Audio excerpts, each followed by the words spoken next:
Hello friends, welcome back to my channel pen paper classes. तो आज का हमारा टॉपिक है, देखिए, बौद्ध धर्म का है। और इससे पहले वाली वीडियो हमारी जैन धर्म की थी। जो अगर आप लोग ने वो वीडियो नहीं देखी है तो आप चैनल पे जाके वो वीडियो देख सकते हैं, बहुत इंपॉर्टेंट है। तो आज हम बौद्ध धर्म से रिलेटेड जितने भी क्वेश्चंस आते हैं एग्जाम्स में वो सब कवर करेंगे इस वीडियो में। और इससे बाहर कोई भी क्वेश्चन आपका नहीं फंसेगा एग्जाम में, ठीक है। तो चलते हैं, वीडियो स्टार्ट कर देते हैं। वीडियो स्टार्ट करने से पहले अगर आपने चैनल को सब्सक्राइब नहीं किया है तो प्लीज चैनल को सब्सक्राइब कर लें और बेल आइकन को जरूर प्रेस करें ताकि आगे आने वाली वीडियोस के आपको नोटिफिकेशन मिलती रहे। तो चलिए, पहले मैं गौतम बुद्ध के बारे में थोड़ा सा बता देती हूँ, उसके बाद हम लोग क्वेश्चन स्टार्ट करेंगे जिससे आपका रिविजन भी हो जाएगा, ठीक है। तो देखिए, अब गौतम बुद्ध का जन्म कब हुआ था? तो ये हुआ था 563 ईसा पूर्व। कब हुआ था? 563 ईसा पूर्व में हुआ था, ठीक है। और कब हुआ था, स्थान कौन सा था उनके जन्म का? तो वो था कपिल वस्तु, लुम्बिनी में, जो कि वर्तमान में कहाँ पर है? नेपाल में। कहाँ पर है?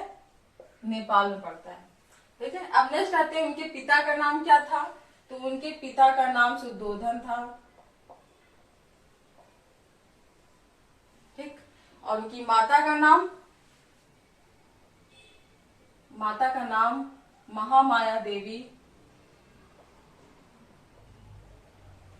गौतम बुद्ध को जन्म देने के बाद इनके कुछ महीनों बाद मृत्यु हो गई थी, जिसके बाद उनका लालन पालन दूसरी महिला ने किया था जिसका नाम महाप्रजापति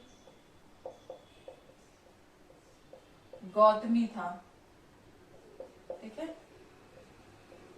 क्या नाम था? महाप्रजापति गौतमी था, जिसके कारण गौतम बुद्ध को गौतमी पुत्र गौतमी के नाम से भी जाना जाता है, ठीक है। तब आते हैं गौतम बुद्ध का बचपन का नाम। तो उनके बचपन का नाम सिद्धार्थ था,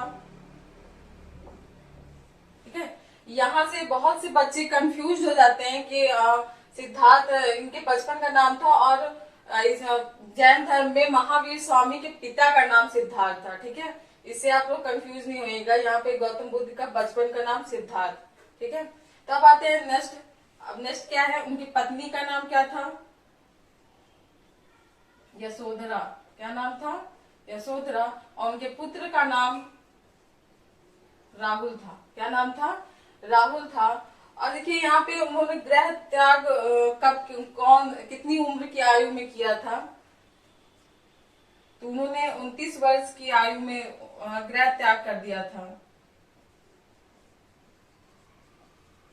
ठीक है। तो उन्होंने 29 वर्ष की आयु में गृह त्याग किया था। और देखिए, महावीर स्वामी ने 30 वर्ष की आयु में किया था गृह त्याग, ठीक है। तो देखिए, अब उनको ज्ञान की प्राप्ति कहाँ से हुई? तो ज्ञान की प्राप्ति उनको बोध गया से हुई, बिहार, बोध गया बिहार से। और देखिए, यहाँ से एक क्वेश्चन और बनता है कि कौन से वृक्ष के नीचे उनको ज्ञान की प्राप्ति हुई? तो वो पीपल का वृक्ष था, ठीक है, जिसको बोधि वृक्ष भी कहा जाता है। क्या कहा जाता है? बोधि वृक्ष, ठीक है। अब आते हैं हम लोग क्वेश्चंस की तरफ। तो चलते हैं हम लोग क्वेश्चंस की तरफ। तो हमारा पहला क्वेश्चन है, बुद्ध शब्द का क्या अर्थ है? तो बुद्ध शब्द का क्या अर्थ होता है? ये होता है एक ज्ञान संपन्न व्यक्ति। क्या होता है? एक ज्ञान संपन्न व्यक्ति। ऑप्शन नंबर बी करेक्ट होगा इसमें। अब आते हैं नेक्स्ट क्वेश्चन पे, सेकंड। सारनाथ में बुद्ध का प्रथम प्रवचन क्या कहलाता है? तो सारनाथ में प्रथम प्रवचन बुद्ध का क्या कहलाता है? ये कहलाता है धर्म चक्र प्रवर्तन। क्या कहलाता है? धर्म चक्र प्रवर्तन। अच्छा, देखिए, यहाँ से एक क्वेश्चन और बनता है कि बुद्ध ने अपना प्रथम प्रवचन कहाँ पर दिया था? तो ये सारनाथ में दिया था। कहाँ पर दिया था? सारनाथ में दिया था।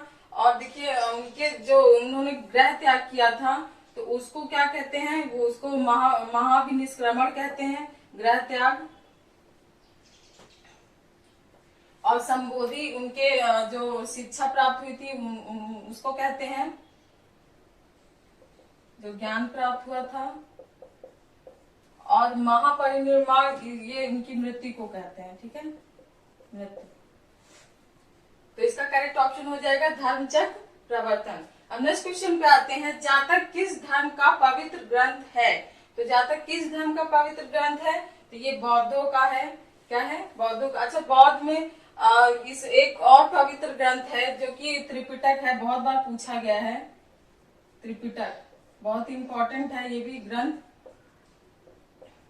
और अगर आपसे पूछा जाए जैन धर्म का पवित्र ग्रंथ क्या है, तो वो है आगम। ठीक है, इसको भी नोट डाउन करिएगा, जैन धर्म का।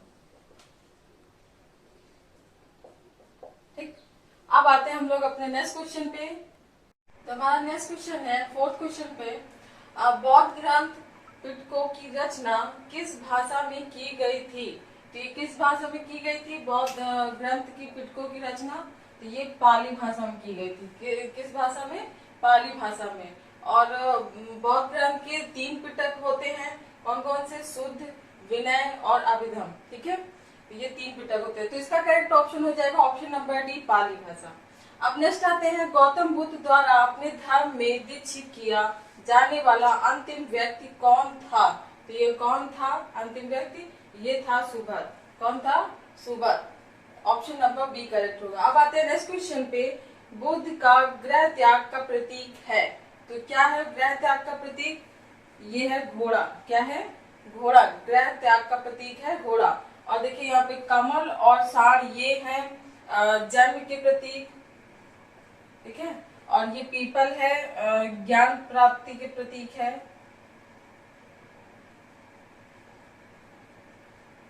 और पद चिन्ह है,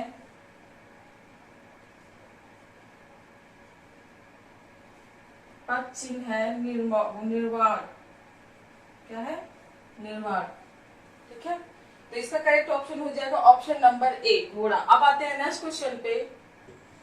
तो हम आते हैं नेक्स्ट क्वेश्चन पे, 7th क्वेश्चन, बौद्ध धर्म एवं जैन धर्म दोनों का उपदेश किसके शासन काल में दिए गए थे? तो ये किसके शासन में काल में दिए गए थे? तो ये बिंबिसार के शासन काल में दोनों के उपदेश दिए गए थे। ठीक है, अब आते हैं नेक्स्ट क्वेश्चन पे, क्वेश्चन नंबर 8, गौतम बुद्ध द्वारा बिछुड़ी संघ की स्थापना कहाँ की गई थी? तो ये कहाँ पर की गई थी गौतम बुद्ध द्वारा?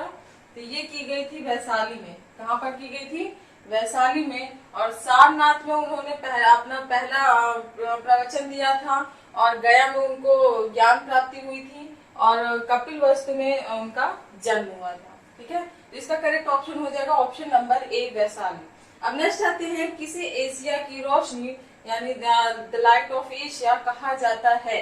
तो किसे कहा जाता है? ये गौतम बुद्ध को कहा जाता है। किसे कहा जाता है? गौतम बुद्ध को। ऑप्शन नंबर ए इसमें करेक्ट होगा। अब नेक्स्ट आते हैं 10th क्वेश्चन पे, प्रथम बौद्ध संगीति कहाँ आयोजित की गई थी? तो ये कहाँ आयोजित की गई थी प्रथम बौद्ध संगीति? तो ये राजगीर में आयोजित की गई थी। और किसके शासन काल में? अगर आपसे पूछा जाए तो किसके शासन काल में हुई थी? तो ये हुई थी अजात शत्रु। अजात शत्रु के शासन काल में हुई थी। और अगर आप क्वेश्चन पूछा जाए कि दूसरी बौद्ध संगीति कहाँ पर हुई थी, तो दूसरी बौद्ध संगीति वैशाली में हुई थी। और किसके शासन काल में? तो ये काला अशोक के शासन काल में हुई थी। और तीसरी हुई थी पाटलिपुत्र में। और किसके शासन काल में? तो ये हुआ था अशोक के शासन काल में।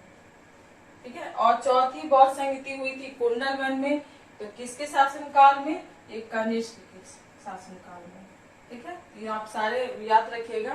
तो इसका करेक्ट ऑप्शन हो जाएगा राजगीर अजात शत्रु के शासन काल में हुई थी प्रथम बौद्ध संगीति। अब आते हैं हम लोग अपने नेक्स्ट क्वेश्चन पे।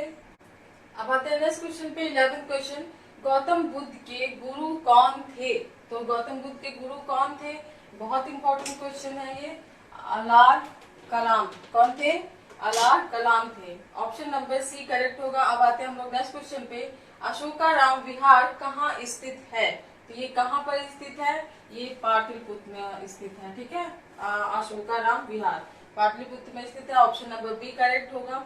अब आते हैं नेक्स्ट क्वेश्चन पे, बौद्ध धर्म में त्रिरत्न क्या इंगित करता है? ठीक है, तो क्या इंगित करता है त्रिरत्न बौद्ध धर्म में? तो ये बुद्ध, धम्म और संघ ये इंगित करता है। ठीक है, और त्रिरत्न के नाम क्या है? विनय, शुद्ध, अभिधम, पिटक नाम है। ठीक है, तब आते हैं नेक्स्ट क्वेश्चन पे, बुद्ध ने सर्वाधिक उपदेश कहाँ दिए?